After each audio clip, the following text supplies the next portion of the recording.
Hello again and welcome back to Project Planetree. This episode we're going to cover, it's kind of like a continuance from some of the earlier episodes when I rebuilt the bearings for the rudder. Also I pulled the rudder in other episodes. Well, we reassembled it, and that's what this episode is going to be about.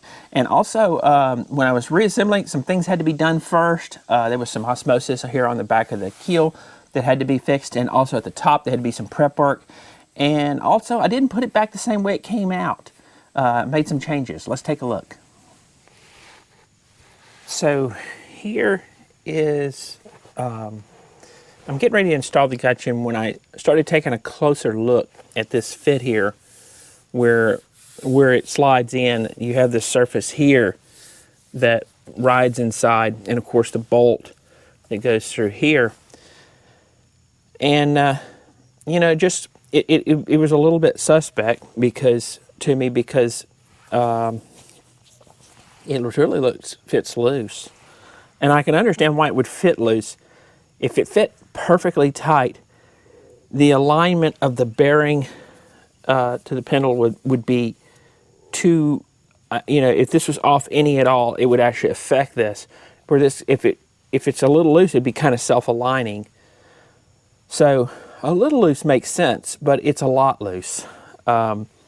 And I looked in here, and I can see a seam where when the boat was molded. You can see seams, you know, it was from the boat molds when it was built.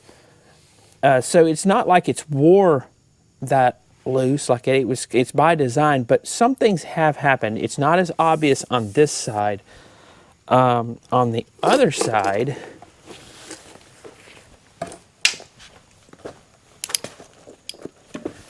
you can see it looks worse. It's not as obvious because it's got that black. I didn't get rid of all of the barrier coat yet that used to be on it. But let me see if a little light will help.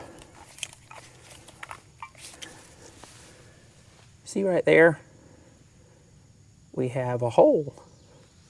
And you can see several of them. I actually ground those out a little bit. They were like spots that so I can turn that light like that. Yeah, it shows up a lot better like that.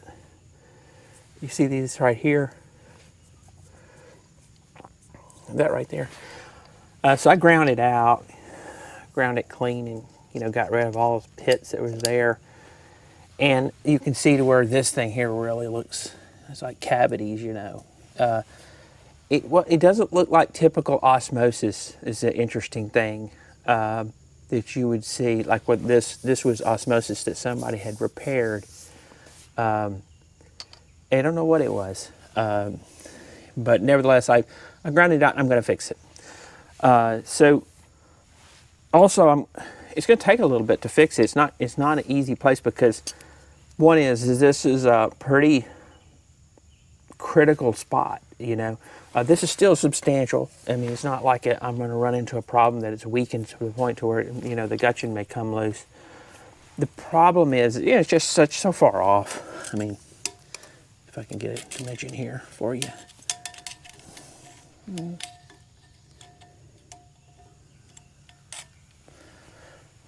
you're looking at, about 1.25 inches. In here,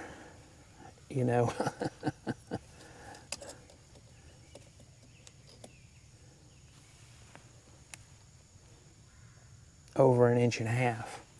And that's because I ground out some of it. It's part of it, but it always was loose. And another thing too is this bolt. Another interesting thing is that bolt is about a 3/4 inch bolt. And obviously that hole is way over 3/4 inch. I thought about just filling it in completely and then put the Gudgeon in and then drilling it back out, line it and then drill it. I might still do that, I don't know. I like the way this is open, and I think that's deliberate. So you can see a mold line there, so it's deliberately open in the bottom. I think so water will drain out and it doesn't hold water in there for growth and stuff like that, maybe. And what it does is the Gudgeon slides on here. So the bolt, it being open in the bottom doesn't affect the functionality of it. It seems like it would help it more than because the force is actually being pulled forward and backwards. But there it is. So what I'm gonna do is I'm gonna lay I'm not just gonna build it up here and hope that everything I build hangs on. I'm gonna actually glass way up higher and then wrap all the way around and then cut this out again and make it, just do it over almost. But I'm gonna do it all in below grade epoxy, not polyester resin. And let me show you what I got. So typically above the waterline, I'll use this. And this is a cheap epoxy that I buy offline. It works good, you know, and it actually says for marine use. It's a 1-to-1 mix, and I just don't trust it because it's not, you know, you go to their website and they talk a lot about doing art and things like that. They don't talk much about, you know, marine below the waterline. They don't mention anything about that. So above the waterline, I use a lot of this. It doesn't, you know, if you're using it above the waterline and it's going to be covered with a barrier coat and paint, you know, all that good stuff, it's certainly going to be okay. But below, I won't use it, even though it is epoxy. And epoxy is kind of recently become the gold standard for going below the waterline. This is what I'll use. Now, these bottles look terrible because I don't use as much of this, mainly because I haven't been working below the waterline, but also just it isn't as much work down there. And so this is almost a year old, so it looks kind of terrible. That's a brand new bottle, obviously. But this interesting thing is this is 3-to-1 mix, and this is 1-to-1. So I don't know what the difference is. You go online and opinions vary, and so I don't know if it matters. And the brands, you know, this is pretty much the same thing as this, just a different brand. There's another 2-to-1. Excuse me, 3-to-1. 3-to-1, and this is a 3-to-1. And I'll use all this below the water line. This I will not. Anyway, that's what I'm going to use. I will use, I don't think I'll vacuum bag it, but I will go ahead and use a peel ply on it. Okay, well, let's get started.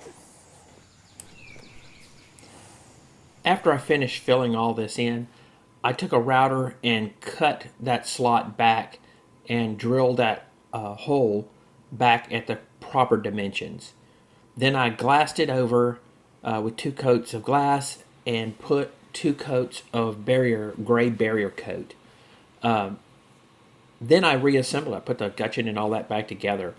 But then I realized I had forgotten to add the bottom bearing plate and the hydraulic cylinder arm.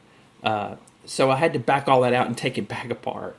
So here's where I left off. The arm used to be on the outside. It used to be up here. But now I'm putting it down here because I'm going to put all the hydraulics down here in the lazarette.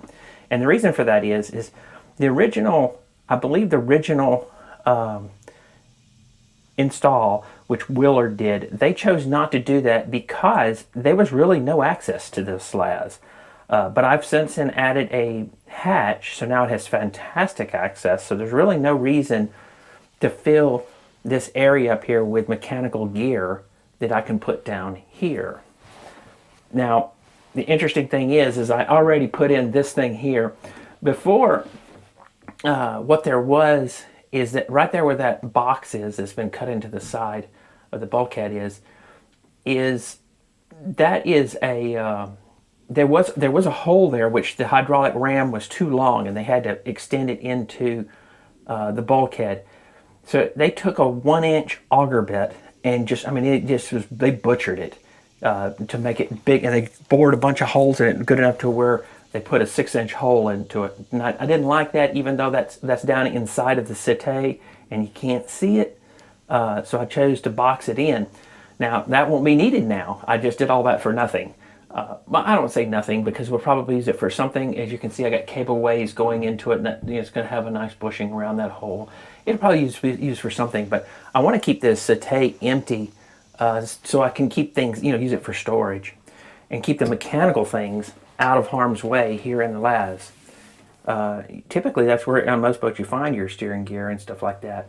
So I'll end up, here's the plate that I installed. I use bolts. That's actually, you can't tell it from up here, but there's a double plated it and used a fiberglass reinforcement plate. They had a piece of plywood and it really looked bad. I wish I had taken pictures of it before I took it down. But this piece of fiberglass is on top of the thickness of this, so there's plenty of room to bolt the end. There at the end of that hydraulic ram that moves this, this, I don't know if it's called a tiller arm or whatever it is.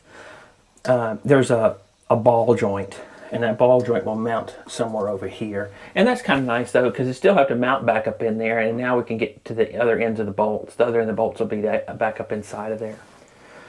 So all this has to go in here, so I had to drop that shaft. I'd forgotten about this turn thing. I don't know how I'd forgot it, but well, yeah.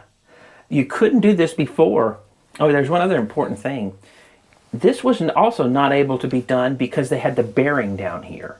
See, so by the time you had a 3/4 inch, by the time you had 3/4 inches of material, remember this was not the stainless before. This was a 3/4 inch piece of wood, and you had the thickness of the bearing. There was just no room in between the top of this tube here and where, so you could put that in here, but now there is. Okay.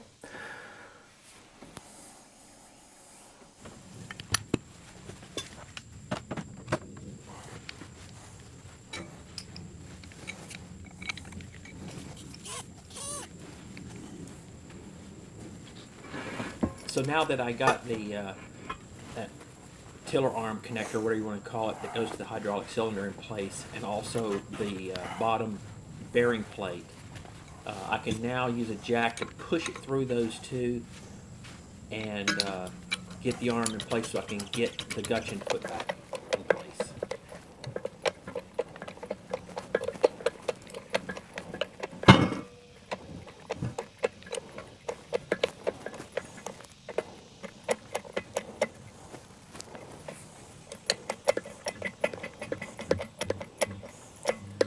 Looks like it's coming through pretty good, and so far so good. I don't see any binding from this side.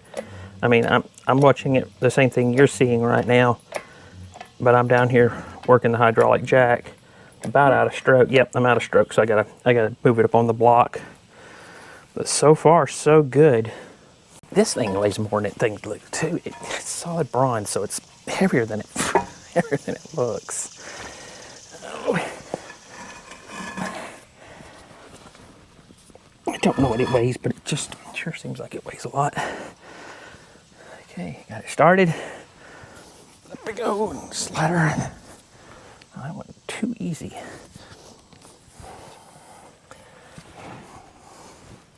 I didn't go quite. I got about 1/8 inch. I had to stop short about an 1/8 inch. Yeah, there we go. I think that did it. It did it. Yay. All right. Let's go back with the bolt that I pulled back out. Where did I set it? I put it over there. Wasn't too bright. We gotta, oh, but I gotta have the jack. Interesting. I gotta set that jack down in the, I know what it is. I gotta set that, the Pintle back down in to the Gudgeon bearing, which is relatively easy to do when you got a jack underneath it. Sorry, I'm probably blocking your view.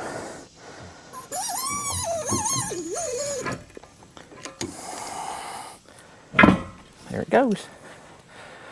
So now we're back on the Gudgeon.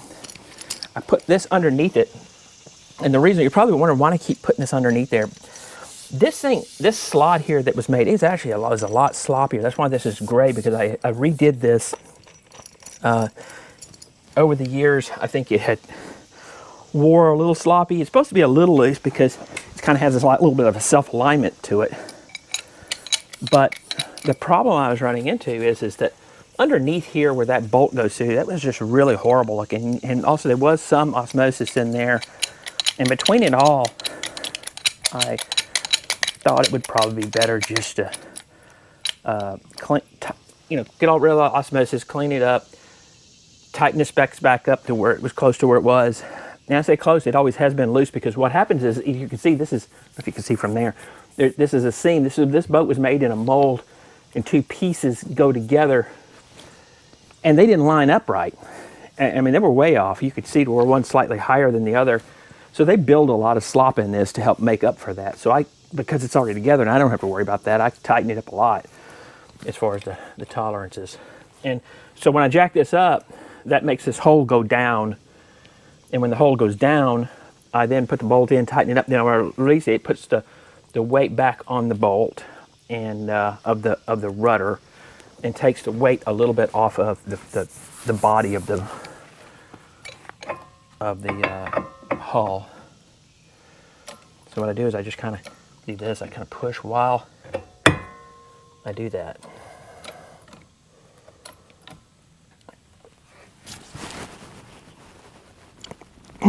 It's almost lined up. I mean, it's just about perfect. All right, we'll give it a little persuasion. I'm not about doing that. I think I might have went a little too far too. Let me back off just a hair.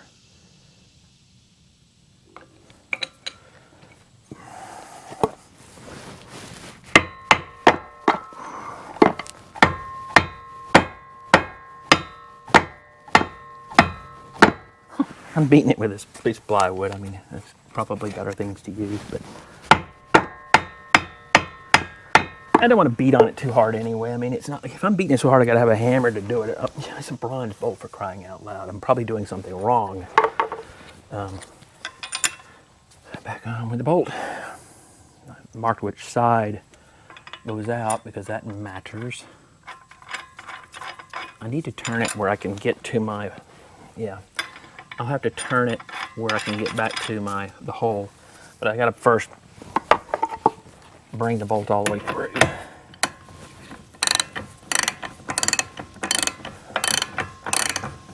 I'm drawing in the bolt right now.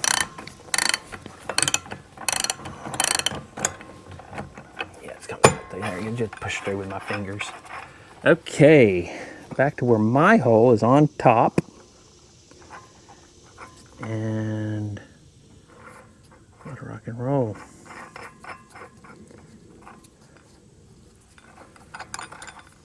All right, so we got to put some more of this Loctite back on it. There's certain types of Loctite you use on certain types of metals. This is not the right one for bronze, but it's good enough, because I mean, we have a pin to it, for crying out loud. And somebody in the past has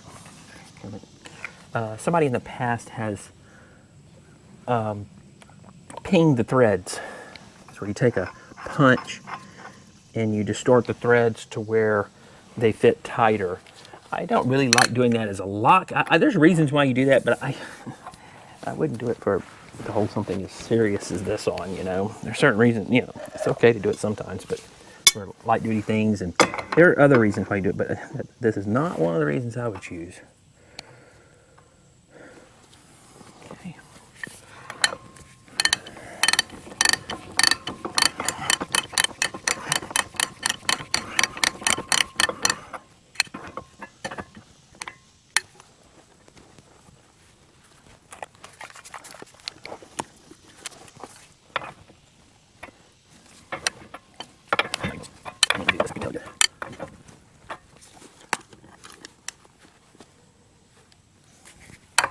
What I'm trying to do is, and I'll move it up here so you can see it a little closer. What I'm trying to do is, I'm trying to get this bolt, there's a hole through, I'm trying to get it lined up. It's hard to do.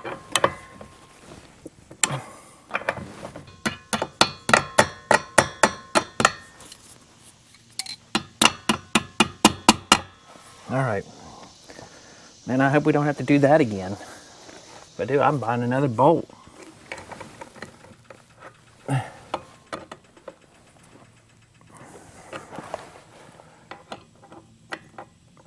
And that doesn't sound like much to have to buy another bolt, but you know this bolt is $30 freaking.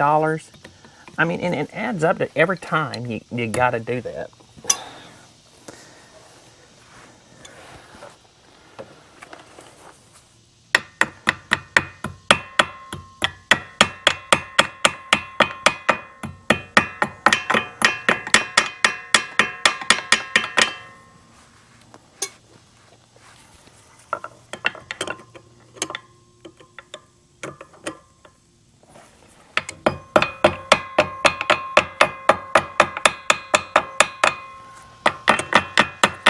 I'm just making sure that all the ends are down.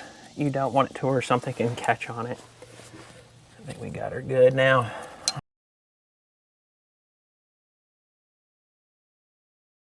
All right, bearings in, that's up at the top. I think we're done with the circus now. Unless I put the wrong plate in, then I have to drop everything again. I'll give up if that's what happened. I put the wrong plate, you know, the bearing.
So I'm not using this RTV just as a sealant.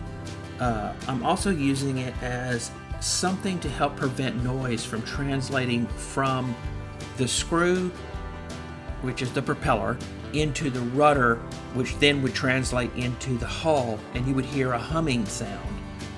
So anyway, I chose a Shore A durometer reading of about 40, which is what RTV cures at least this RTV does.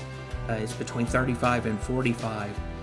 And yeah, so that, to give you an idea what that means is Shore A zero should I say, is somewhere around jello, and Shore A 100 is hard plastic.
Well, so the rain has shut me down for the day, but as you can see, we got it done, and it looks pretty good. I like it. I've already got a purpose for this. We'll talk about that on a later episode. That's where, of course, as I mentioned before, the hydraulic cylinder went, and this hole here that used to be a drain, probably going to keep that, but I'm not going to use it for what it was used for before. What it's used for before is, Willard does a lot of things well, but they did not do well with the seat. It leaks water, and you can see where it's been a 50-year fight for everybody who's owned this boat in the past to stop the leaks. And I've seen other Willard boat owners, they end up sawing holes in the front of it and just use it as wet storage. I guess that's synonymous with leaving it out in the rain, but I want it dry storage. And to do that, I'm just going to glass in that seat. I'm not going to use screws and caulk like Willard used. And there's the seat down there. You can see I already started on it. It should be done next week. And then there's this hatch. I'll have an episode on it where I'm installing a Freeman hatch. Actually, it's a Bomar, but it's an industrial waterproof hatch. And that's what makes all this possible. That's why I can put my steering gear down below, because before there's really no way to access this. And now I have this nice big hatch. It's going to be there. So anyway, I'll see you next week on Project Planetree. Don't forget to like and subscribe.